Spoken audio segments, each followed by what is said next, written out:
Hi folks, my name's Phillips. It's funny because when people ask me what I, give a little bit of background, I usually just say I dive, okay, and that's usually my intro is I'm Phillips and I dive. So I'll give you a little bit more of an intro here today. I'm probably going to be, I don't know, maybe 45 minutes or so, depending if we have questions. We don't have very many here today, so stick your hand up, and if we get too bogged down, then we'll move on. We'll ask questions at the end, I think. But I go out on the lake.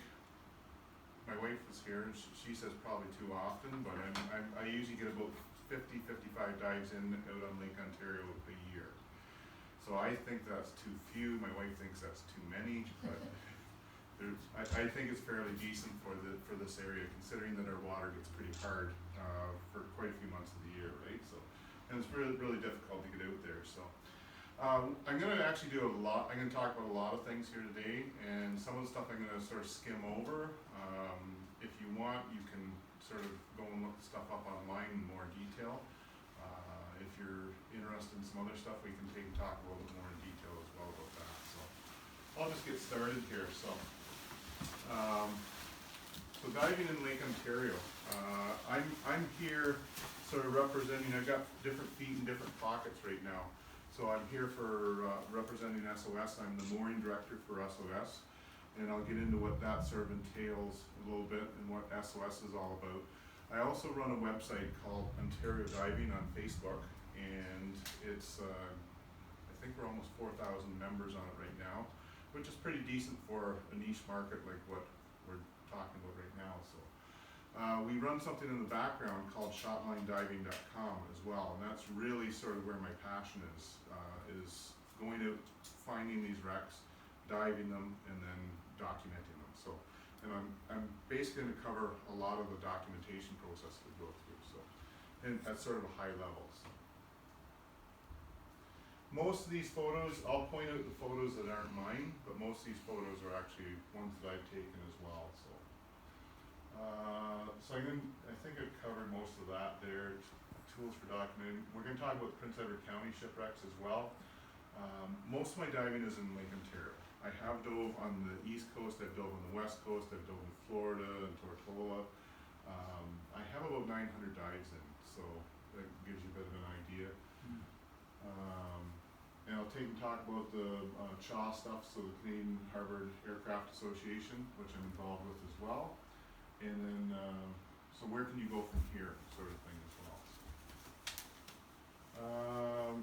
I am sort of beyond the recreational limits. So recreational limits in scuba diving takes you to about 120 feet. 140 feet is sort of the max, and I do dive sometimes between 150 200 feet.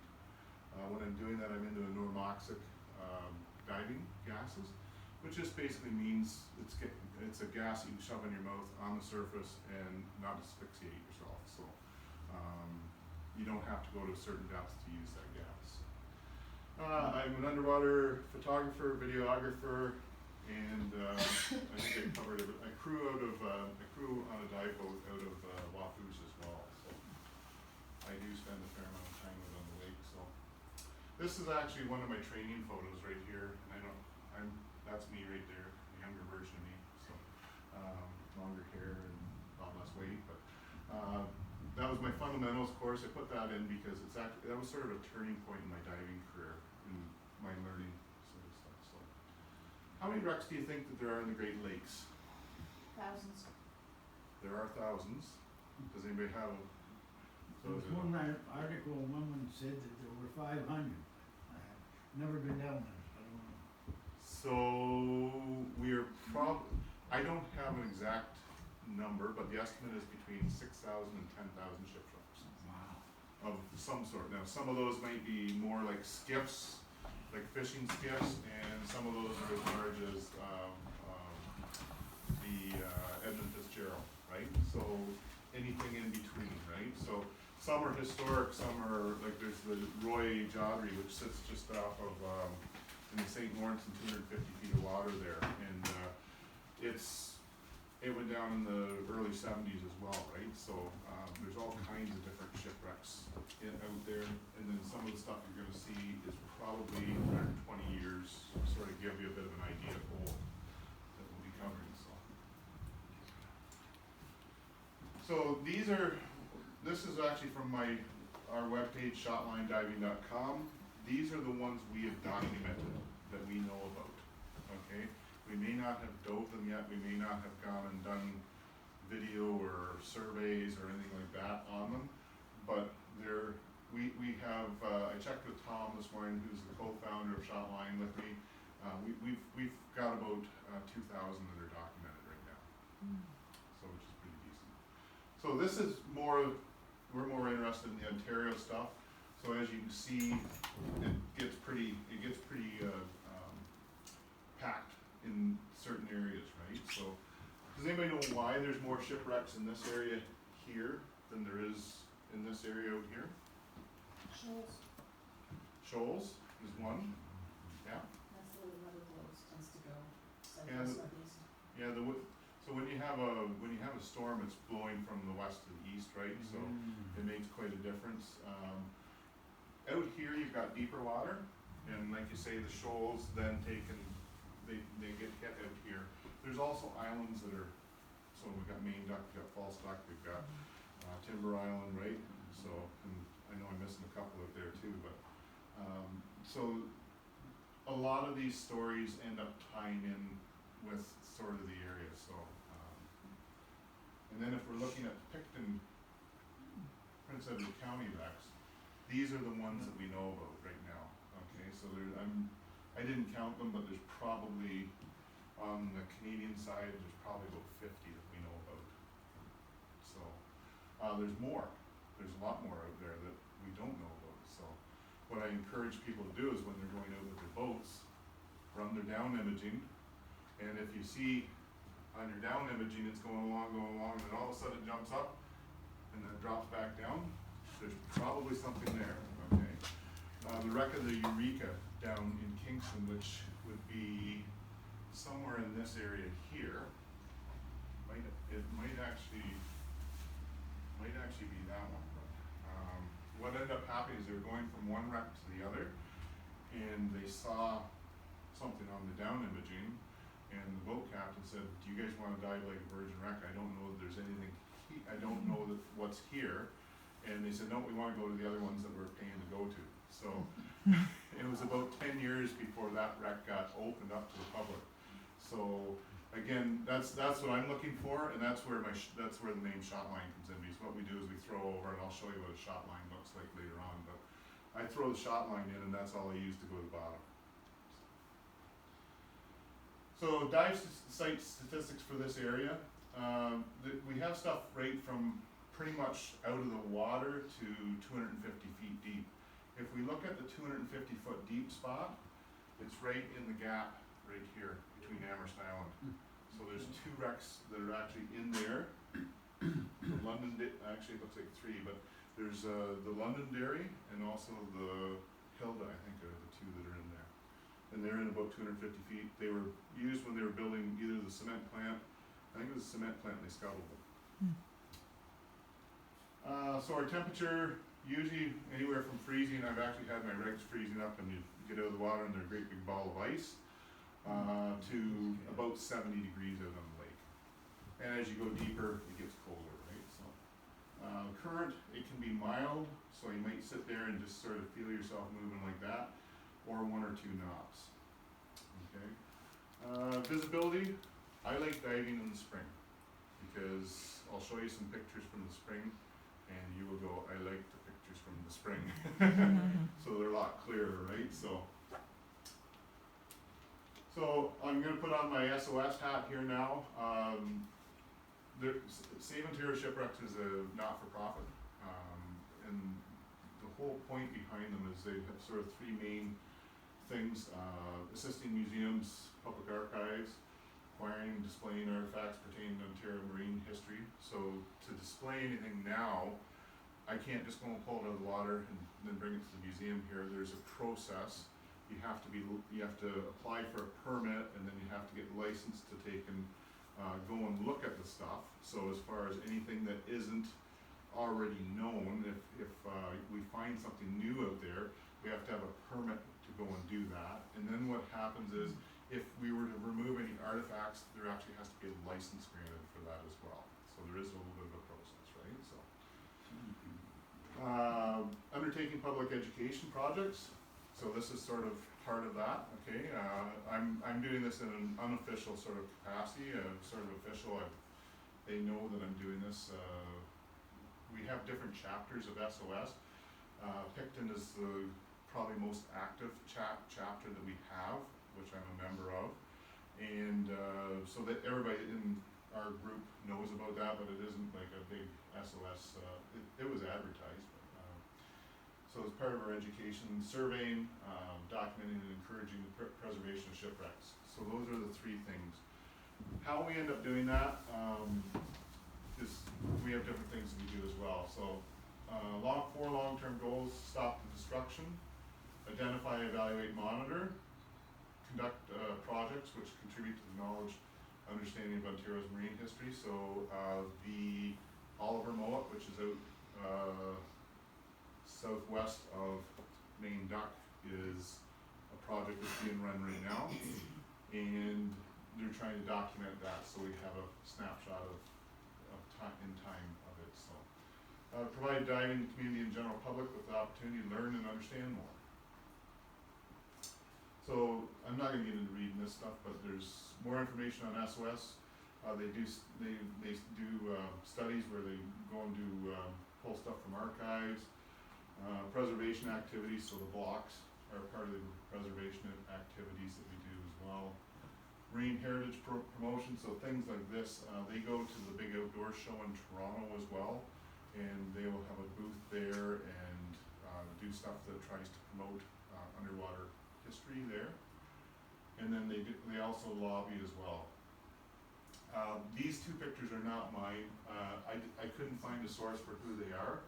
This is a picture of the Eureka, and I'm not very good mariner type person because I don't know all the parts of the boat. Maybe someone can tell me. These are like portholes, but they're fixed, so you can't swing them open. So a porthole, I think, technically has to swing open, and these ones don't swing open, and somebody decided that they wanted them more than they should be left on the wreck and physically cut them out. So it's making people aware that this is unacceptable.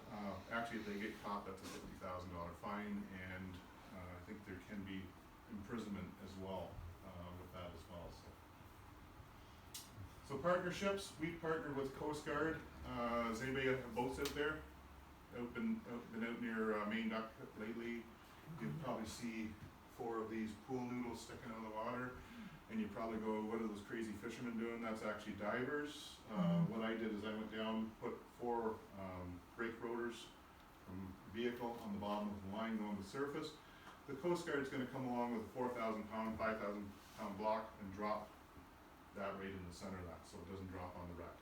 So we're actually having, the most difficult part for us is to get the blocks out there, and the Coast Guard is doing sort of that work for us, which is great. So they're already going out doing stuff. I think they're even donating the blocks, which are $200, so which is pretty cool.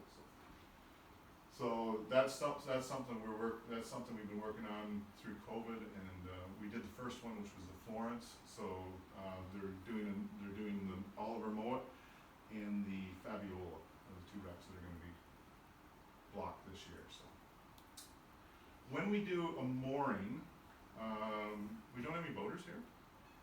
I know you see them all the time. So what we end up is with a buoy on top, and then we have usually the gold standard is, or platinum standard, or whatever the most expensive one is usually a chain and a chain with rope in between. Okay. That whole setup, not including the block, usually costs us about $1,000. Okay. So we're not for profit, I think our total bank account for Picton chapter is like $1,500, and that's sort of what it's been floating at. So it costs a lot of money to do this stuff, but it ends up preserving the wrecks, right? So there's one of the buoys. If you look at that one's actually on the Florence right now. It's my buddy buddy Craig right there, he's actually just doing all the rigging on it right there. We always like to get donations of like chain and different tackle. The Coast Guard actually gave us a bunch of those, they're about that big around, which makes it really nice. Basically what we do is we tie all the stuff in together. So this was actually at a mooring workshop that we did.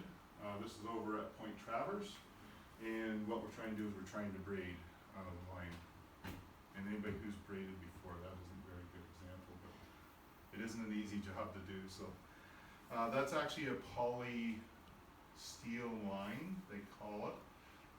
It does cut, but I don't know, it's somehow reinforced with steel in the line, and what ends up happening is it's really sort of miserable. We're using inch line, so you gotta untwist it, shove the stuff through. It's a lot of fun. And then what we do is we have the blocks here on the bottom that everything ties to. So. The line is actually fairly cheap. It's if you're looking at chain, you know, and then there's swivels and stuff like that. That's where all the sort of price comes in, right? So, do you guys want to? There's seats up here if you'd like to come in. You're okay? So, so that's one of the pictures I took. It gives you a bit of an idea of what we do. We've got a tagline that comes in here. This is one of our spar buoys, and then we have there's a piece of chain in here, and then the line that goes down the block. So that's the boat that we dive off of it, Wacoos. So I'm not sure how many ton that is, but what we do is we have to have a block that's not going to take and bounce over into the wreck, right? So that actually looks like a big heavy boat, but it's aluminum.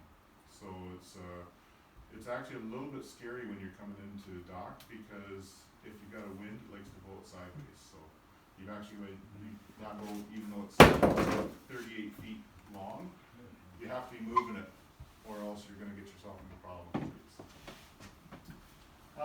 Navigation lines. What we do is we have navigation lines that actually take us out to the wrecks. Depending on the wreck, sometimes we're as close as maybe 30 feet, sometimes we're 100 feet away, right?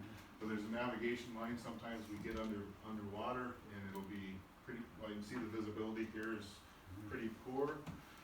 If you didn't have that, you wouldn't see the wreck from where, when you come down and hit that block, right? So we have the navigation line that comes in. Usually it's about something about the size of your pinky that takes you over, so a lot smaller. Yeah, it's a better picture there. When we're doing these dives, putting stuff on, this is one of the charter operators threw into place. I'm here lifting the line, so this is the line, and it's all sort of a jumbled mess underwater. And what ends up happening is I've got a lift bag, and I'm sending the lift bag to the surface. Okay, and when it hits the surface, basically they tie it off, put all the rigging on it, right, for the line. Sometimes what we'll do is, if we want to go and clean that chain up, we haven't always used stainless, so sometimes what happens is to actually get that chain off, that could be 2 or 3 dives, maybe even 5 dives just to get that off. So sometimes we leave the stuff there, and what I did on this one is I cut it off, and we were using Ontario Hydro gave us a bunch of their big line. They can only use it so many times, and so we got a bunch of it that's probably 1.5 inches in size. I spent 1 dive with a knife just cutting, because there's so many strands in that. So and that's in about 100 feet of water. So the process is, what we'll do is there's an eyelet, and it was raining really hard, so I didn't bring the stuff in, but there's an eyelet right there, and it's steel. What we do is we put our lift bag through, and then we send it to the surface. And of course, as it goes to the surface, it's expanding out, so it actually gains speed as it goes up through the water column. So I'm taking off my SOS hat here now, putting on my shot line diving one. Shot line diving sort of originated because a buddy of mine, Tom Rutledge, and I were sitting, he's retired from the military, and so I'm a teacher, so we sit and talk during summer, and I got unlimited long distance, so I'll just sit there with my garage and talk to him for a couple hours. And I said I really missed the forum we used to have back in the late 2000s to take and talk about these dive sites. What ended up happening is we came up with shot line diving, and what we're doing now is we're documenting all the dive sites, because if someone comes along and says, hey, I've got a dive site, we take and add it to our database, and then what we do is we ask them to give us information. What we do is we update it. So we're trying to capture and preserve the history of our underwater heritage. Not that there aren't others that are doing it, but right now, we're actually getting quite a bit of interest from the US side as well. So the database has been built really, really quickly, and it's a bunch of us sitting on our couches in our basements, pounding the keyboards, doing stuff. It's all volunteer. Document, make public research on underwater artifacts. So I said artifacts because we do more than just shipwrecks. This week we released 4 new basically things under the water in the St. Lawrence River right now. One of them was a refrigerator, so someone said, hey, we're getting snagged on stuff, so they sent the ROV down. I think it was a refrigerator. But one of them was an airboat, which was from Parks Canada. So we actually reported back to Parks Canada, we found your airboat. In case you wonder where it is, here's the GPS coordinates, right? So we're quickly becoming the go-to resource on everything underwater in Ontario at this point. So like I said, we have approximately 2,000 different underwater shipwrecks, artifacts, all kinds of things, dive sites that are documented. We've opened new dive sites to the public, so we're starting to publish the GPS coordinates for everything that we're finding, and then we've created over 22 site sketches as well. So to create the site sketches, I'll get into it a little bit in the future slides here, but what I end up doing is I go out and I take the video, and I was going to bring my video camera and stuff in, but it's sitting on my truck. What ends up happening is I take and hand over an SD card, hard drive, or whatever to Tom, and then Tom sits down with his iPad Pro and he starts to sketch these out. And then just recently we've started to do 3D renderings of local shipwrecks as well, which is probably the coolest of everything that we're doing at this point. So this is one of my favorite wrecks right here. This is the Blanche, okay, or what we figure is the Blanche. There's a lot of controversy on shipwrecks sometimes because people have their opinions on what it is. Tom has done a lot of research, and the nearest we can come up with is that the Blanche meets the criteria for this wreck the best. So this is some of his line art that he does. What ends up happening with this one's about 175 feet deep. Those masts are still standing. Okay, so it's one of those shipwrecks. I've got some video of it where I show the bow of the shipwreck. I come along, you see the mast standing there, and they go up and you can actually see the crow's nest still sitting there. There aren't very many that are sitting there in that kind of situation. City of Sheboygan, we'll talk about in a second, had a completely different thing happen to it. So yes. So quick questions. All these records are all over Ontario province? Or is the ones I'm going to talk about specifically today they're all within probably 10 miles of here. Is like public access, or is this private? So, is that private properties, or? So this is out in Lake Ontario. This one here, it's south of Point Peter. Okay, and so if you look out south of Point Peter, it's out on the water probably about a mile and a half. Okay, and it's Lake Ontario quickly starts to drop there, and it's about 175 feet deep there. So that one, if you want to pay the money for the gas for the boat, and you want to pay the gas for because 175 feet, I don't recommend air. Okay, I recommend a helium mix. Right. And if you know anything about helium right now, it's expensive. So, but that wreck right there, yes, you can go and dive it. So there's nothing stopping you other than training and money and a bunch of other small things like that, but yeah. So, but yeah, no, these are all publicly available. So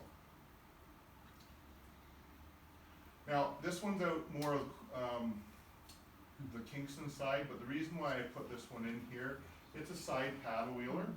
One of the things about it is just the amount of detail in the drawing that Tom had to do to get that, and so I'm not sure whether he used some of my video or someone else's video, but that's his rendering of that, right, so. Release material off to the west, that's a debris field? Yeah, so, you know what those actually are? Those are the wheels off of the train. So, They're transporting them. well, no, it's right near the block. So at one point what they had is they had a chain tying them all together for ballast for the boats for instead of a block. So, yeah, so there's all kinds of weird things you end up finding when you're in Lake Ontario, so. This one's a favorite. This one was actually being towed to, it's just off the runway in Kingston, so I said I'm gonna talk about Picton ones. They're coming. Okay, but this one is it's actually a dredge. So for dredging out, the entrance to rivers and stuff like that, or taking out swamp waters and stuff like that. It's sunk off the end of, Collins Bay Point there, and it's in about 115 feet of water, but it went down and the cook was still on it. So the cook actually swam to the surface and was rescued, so it's a pretty neat little story on that one too, so. So I'm gonna talk a little bit about the tools that we use. So obviously we've been using photos, videos, and sketches, and surveys, and photogrammetry will be the last thing I sort of touch on here, so. Photos, one of the things that a photo can do is it can take and show you snapshots in time. So this was the day that I went and dove the Eureka, and it's out of Kingston. It was really pretty. I'm gonna show you like a line art drawing of our interpretation of it. If you look here, this is the corner. That's the corner right there. So that whole cabin has fallen down. So I can't say for sure. We blocked it. So that's preserve our wrecks out of Kingston. Blocked it, put the line on it, dropped it for the season. We came back and that's what there was. So I suspect someone's dropped a grappling hook looking for the wreck, or they've actually done a penetration on this wreck and went in underneath, and then when they were coming out, it's collapsed on them. Okay. So this is part of the education portion that I sort of wanted to take and talk to people about, because that would have eventually come down, but it wouldn't have come down that year at that time, right? So I looked at it and I don't mind going inside of stuff, okay? I'm skinny enough and small enough I can do that, right? So but I looked at that and I was like, I don't want to go inside that. It's too nice. Like, it's not built heavy enough. Like it's so I decided to stay outside. I've got a camera and long arms, so I stuck it inside and I sort of went around like that in through here, as opposed to going in. Now there was space for me to get in there, and I wouldn't have probably touched anything, right? So video is an important one too. I don't have a lot of video in here. I do have a little bit of video, but again, like all my 3D renderings are now being generated from video. So now if you looked at the pictures that it renders, the individual pictures, you go, well, like it's sort of like taking little pictures of your keyboard. You don't see the whole thing until you put it together. So I'll show you some of that. But, so this is actually, we were looking at that from this side here, and that right there was probably about that wide. My shoulders could have gone through it. It was about that high. I could have swam through it. I just decided to stay out of it because it was too pretty to take and have it damaged. So the photogrammetry, this is one that I did. I went and literally lifted the line. I was 100 feet deep, and I was like, I have about 15 minutes. This is actually the line that I took here, and I came down here, come back, come back, come back, come up here, and then did a round like that. And that was 15 minutes, and I was able to get those That results. was a video right. recording that you did? So the video recording I did. In that picture, there's 1,800, in that photo right there, there was 1,800 pictures that compromise that, to take and make it so it could be viewed. So how are the lighting conditions here? Like how, isn't it like very dark, especially at when they're deep? Couple things you do. You dive at noon, sun's right up in the sky. If you don't do that, you get big ass lights, okay? So, and what ends up happening is I'm looking at such a small area that it all looks the same by the time I'm done, right? So, it's sort of like if you took if we were in here in the dark and we had a flashlight and we only took a picture of what is within the beam, and then we piece all that together. What it does, the software takes two pictures and it'll go, there's a point there, there's a point there, there's a point there. And on this picture, there's a point there, there's a point there, there's a point there, and it overlays them like that, basically, right? So it looks at all these points and then puts it all together, so. You can use completely still photographs as well to do this. So, I actually teach a photography course as well online. Usually, well, if everybody here wanted to do it, I could do it at some point too, but, just because of the last couple of years, I've done stuff online, and I've got ways of sort of, I did that with a GoPro. So to give you a bit of an idea, you don't have to have a $5,000 camera rig or a $10,000 camera rig.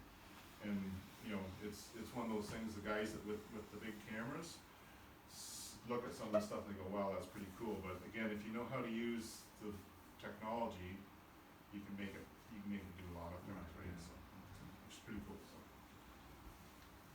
So, this is the Florence. So these are two shipwrecks. So this one here is out by north of Timber Island. This one here is right at Timber Island. So this is a picture of the Florence, and there's the path that I took to get that video. And then if we look here on the next slide, I got another slide that'll show you more of the 3D of it. So if in Ontario, if you're going to do a survey, you have to have a license. So you can't just take and say, I'm gonna go out and survey this wreck. You can get yourself in a lot of trouble doing that. So when you get your license to do a survey, it will stipulate what you're allowed to do. So can you actually touch anything, or is it only video, is it only sketches and stuff like that? Most times, it will be no touch. So they may grant you a license, but it will be, you're going down, you're gonna try and identify what's down there, report back to us, and then next steps will be taken. Rare circumstances, you can be granted a license to remove stuff from the bottom. That doesn't happen very often, but it does. There are some organizations that have had success, and the Canadian Harvard guys are one of them that have had success doing that. And the Canadian Harvard guys, if they're able to find an engine block with the tag on the side of it, they can rebuild a whole plane from that, and it's original. So those brass plates on the side of like a Rolls-Royce engine or whatever, they're worth more than gold, because you rebuild a whole plane from that, right? So, one of the things that is required is you're required to also file an annual report, even if you're only taking pictures. So if you're getting into doing this, getting a license, and the government likes paperwork, so you've got to provide them with paperwork. What did you do? How many trips did you go? What did you find? They love video and pictures and all that kind of stuff as well. So most of the stories of the Prince Edward County wreck start out as, does anybody know? Does anybody know? Would it be Barlane Hop boats, the Barlane Hop Air from 1860 to 1890? So what I'm a lot of them were hauling that. I thought maybe you were talking about what the end result of what they do with the hops and stuff like that sometimes is, but no. So how do these stories start out? Has anybody ever read any of the shipwreck books? Legends? No, these actually legends sometimes aren't true, right? But Passed on generation the stories? what's that? Gossips? So there's oral history that happens, but I thought maybe somebody would pick up on it. Like it was a a dark and stormy night, you know what I'm saying? So, usually what they're trying to do is they're trying to get one more run in before the season is done, right? So before the ice sets in, they can't get into the, so that's what ends up happening is like, probably about 3/4 of them, they went down in late November, like the 26th of November or something like that, they got caught in a storm, okay? So, if anybody who's been out in Lake Ontario, anybody who's been out there and spent a lot of time out there will tell you that you haven't been out there very much if you haven't got back on land and kissed the land, okay? So I've been out in 10-footers. I know that the waves get a lot larger than that out on Lake Ontario. And 10-footers on a 30-some foot boat is, that's good enough for me. I actually rolled out and did a dive on that on one of the days that we were out there, so. Yeah, getting back on the boat, so think about the back end of a boat, and there's a ladder that hangs out the end.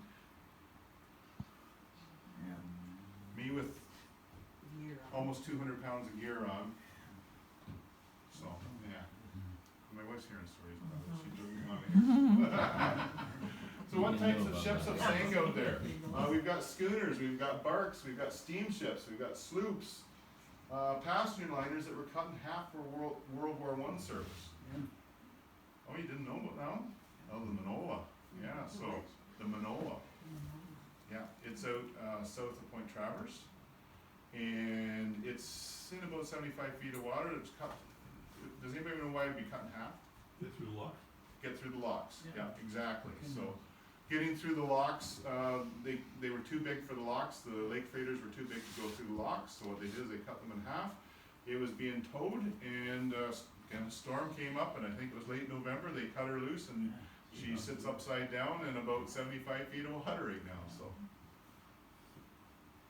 There are motorboats out there too, and fishing boats, and like almost anything you can sort of imagine. And there's actually airplanes as well. So, and we also know the Avro is the one that gets the big news out here, right? But there's Fly planes right there. there's tons of stuff out there. So these are the regularly dove ones in Prince Edward County. I was involved with actually, I made the map up and they made t-shirts out of them now, so, we've also got the t-shirts from, that's the Katie Eccles there as well, so it's pretty neat, so. Out of all of those, the only one that I have not dove is the Atlasco. And it sits south of Point Peter, and it's not very far from shore, it's in about 35, 45 feet of water. It's a wire barge. So it's got great big rolls of wire sitting on it. And it's gone down, and it's in pretty decent shape, but it's fairly close to shore, and it's a long haul because we're coming out of Wapoose here, so we've got to come down around the point and then all the way around here. So you're probably 30 or 40 kilometers on the boat to try and get to it. So it isn't a very profitable one to take a dive boat to, but we have tried to get on it before. So these two right here, the Blanche is 175 feet, the Bluff Nose schooner 165 feet, the Oliver Mowat sitting in about 110 feet, the Ocean Wave in about 165 feet. The Alberta is actually an interesting one. It is a center paddle wheel boat. So you could walk around the paddle wheel.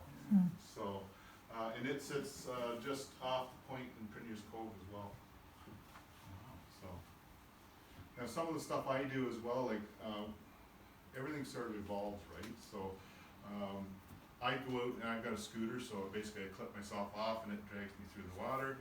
They're tons of fun, especially when you're having to swim 2,200 feet out to the point, because there's private property all the way out to the point. So, and that means we'd have to go and talk to property owners. Can we slug our gear across your property? And most people just sort of look at people coming and knocking on their door and go, beat it. So I got a scooter, and I can scoot out to the point, and it's 400 feet off the point. But it's sitting upside down as well, so it's a pretty neat one in about 105 feet of water. Which one would you recommend for beginner? For a beginner, So if you were looking for a beginner dive, okay, the Florence is a good one. It's in 35 feet of water. The Fabiola is about 60 Where's feet the of water. Florence? So the Florence sits right That's there interesting. on, that's Timber Island. So it's on the southeast corner of Timber Island. And literally you could probably throw a baseball from the dive boat and hit shore. That's how close it is. But what happened with that one is, so I know some of the backstories on some of them. So this one, what happened is it actually went down, again, probably in a storm. There's stuff on it that they wanted, so they tried to salvage it. They brought it into shore, okay, and then basically dropped it there. So out from shore in So she was a schooner? that one, no, I don't think it's got a boil, it's got a huge boiler on it. The boiler is larger, taller than this room, so it was a steamer of some sort. I could go and look them up, but I don't. My memory can only remember so much. It's getting worse the older I get, so it's not that I'm that old yet, but it's so. And the other one that was good, you said? The- Theater? The Fabiola would be a good one as well. Yeah. The Annie Falconer is in about 80 feet of water, so it's not too bad either. Is the Fabiola near the Florence? Yeah, they're all like those ones would be right in this area right Okay, here. So alright. yeah. So Any reason why there are so many in that area? Like historical reasons? well, each one sort of has sort of a different story, and some of them are. I think it was Katie Eccles that basically came over from Oswego and lost his rudder. So what ended up happening is either Katie Eccles or it was one of them. I have to look it up, but so they made it to Timber Island or False Ducking, which I'm getting my story mixed up. I don't know which one it is. They made it to one of the islands. Said we're not going to sail during the night. Dropped anchor, and then the anchors basically cut through the ship. So and then the ship basically took and sank. So they come out in the morning and think, okay, we'll do this without a rudder here now, and went out and they went, I guess we're not gonna do this now, we're gonna have to take it. So yeah, it's, so each one has a little bit different, like, there are a little bit different story as to what went on, They'd so. be really marooned back then, wouldn't they? Communication, Well, would they? no, No. well, but the thing Smoke is, signals maybe? well, but the thing is, it's sort of like breaking down along the 401 though, today, right? Because that was really, it's not like today, like if you were talking about earlier, what was the traffic like when you were captaining? A lot more boat traffic probably than there is now. My dad had fish tugs in the 50s, and we had not even a life preserver, but he was the best commercial fisherman. But we had very little, maybe a life preserver, I'm not sure. But there would have been a lot more traffic though, right? You know, because I mean, Point Traverse was and there was all these little like every little town that was on the water had actually, if you look, almost every town had a shipbuilding company, right? Yeah. So like there's Deserano and Picton, and there's Port Milford. Port Milford, and like Belleville and like Coburg, and like every town that was on water had a shipbuilding company of some sort, right? So, Excuse me, which one of those, Doug had told me about, got a fire, and there were 100 people. One of those ships you mentioned, but I can't. I think what you're talking about is the one that's had a fire was China. So I've got a slide on the China specifically coming up, so. It should be noted here, though, that what we have out here compared to what is out of Kingston, most of their ships that are underwater were scuttled. So what they did is they were using them as warehouses along the water at the docks. They were rat infested. The city came along and everybody's whining and saying we need to get rid of those. Well, let's take out the boiler. Let's take off the prop off them if they were that kind of ship, and let's take them out and we'll put a hole in them and we'll scuttle them right where they are. So if you look out in Kingston is down in this area. If you look out in this area right here, they scuttled a whole pile of them. There's probably 20 or 30 that are in that area. The ships that are in this area, they're shipwrecks. So they went down because of weather, because of malfunctions, because of fire, like we said. So these ones are actually shipwrecks that were diving. I was playing with Google Earth and I've got a space mouse This too, would so. be interesting.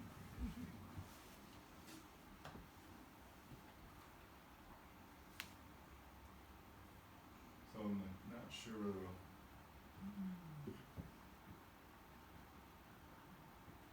So this one actually puts a pin on each one, so that one right there, the China would probably be the one that you were talking about. Doesn't burn. So the knoll is just around the point. The ray, that's the furthest one that we go to right there is the ray. The ocean wave's beautiful, double paddle wheeler, upside down, 165 feet of water, it's great. The Alaska is shown almost on shore here, right, so it's not very far from shore. And then I've got a couple that aren't there too, but the Blanche is about 175 feet. See, there's usually a question. So City of Sheboygan is sitting up here, okay? This is a 3D sketch that Kayla Martin did, okay? And that gives you a bit of an idea what it looks like underwater right now. That's the bow section. That's one of my dive buddies. They set their light on top on that one. And right back here, at that spot right there, there's actually a prism. And if you looked, it would almost look the size of a vent from a furnace. So but it's a piece of glass. I dove it a couple times, never knew what it was. Now I've probably got 25 or 30, maybe 40 dives on it now, so I know what it is. But if you set your light on it, the whole purpose of it was to take and actually shine the lights inside the cabin. Because you wanna have things watertight and everything else like that. So that allowed some light into the cabin before portholes and all that kind of stuff, right? So this one sank in 1915. If my story on this one is correct, it sits in 100 feet of water. The masts were still sticking out of the water 25 feet. Okay. So back in 1915, what do you use to take and remove masts that are sticking out of the water? What's the easiest way? Just saw it. Blow it up. Yeah, blow it up. They threw dynamite in and they blew the mast off, right? So, but they were navigation hazards, so they had to be removed. Okay, they were worried someone was going to actually hit them. So yeah, so the masts are laying basically across it like that. So you can see better in that one right there. So this one's a neat one. There's a little bit of penetration you can do here. You can basically come down through here underneath the deck and then work your way out there. Pretty cool. The Katie Eccles is probably one of the most photographed wrecks, or should be one of the most photographed wrecks in Lake Ontario. That gives you a bit of an idea of the bowsprit length. There's a diagram right there to give you a bit of proportionality wise on it, right? So that isn't the wreck. That's the wrong picture. Because it's got the. Oh no, I think it is the right one. It's just because of the perspective on it. You don't see the chains and the rigging on it, right? So, but that's the way it sits there today. So it actually sits there just like that. One of the things it's got on it is it's got preserves on it. So those preserves are sitting right along there. There's a sewing machine that sits there. There's a box stove that sits down in here. The interesting thing about this is the ship's wheel is actually sitting horizontal. So and it's Behind you there, Corey.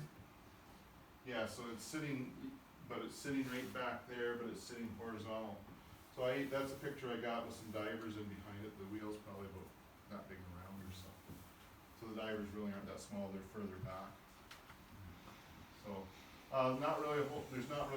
that gives you a bit of an idea. I stuck my head down, I don't think I swam through from that right there. But that's what it looks like looking out, and that's the ship's wheel standing up back It's all there. frescoed with zebra mussel. Is it the zebra Those mussels are- really negatively impacting what you can see? Well, so here's the interesting part, is I'm actually starting to notice that there's bare spots. Like, at one point, there weren't any bare spots, so I think they're going through a cycle. And I don't know whether they're going to come back or not. I mean, I don't have that, sort of insight, but they are in decline right now. If you sort of wonder what kind of impact that has on the shipwrecks, there's a wreck down in Kingston called the Wolf Island Ferry.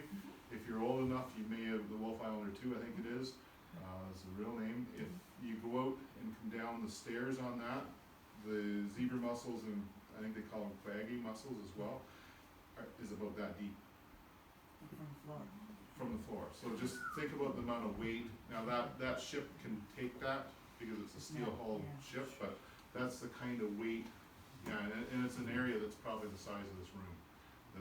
And it sort of slopes out to almost nothing, right? So even on the deck, the deck is that deep of them, but they sort of come down They've added tons and tons of weight. to tons these and tons and racks. tons of weight to these wrecks, yeah. Now, here's the problem. So the next question that I'm just sitting here thinking, what would the question be that I'd have, why don't you just take them down and strip them off, right? The problem is that they sort of latch on, so when You damage them. you damage anything when you pull them off, right? So you'll Like take. an oyster, Yeah. or a gooseneck barnacle.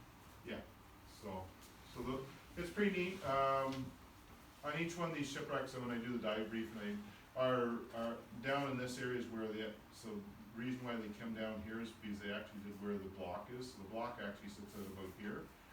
And this is about 100 feet deep, so you've got probably about a 75-foot swim right there.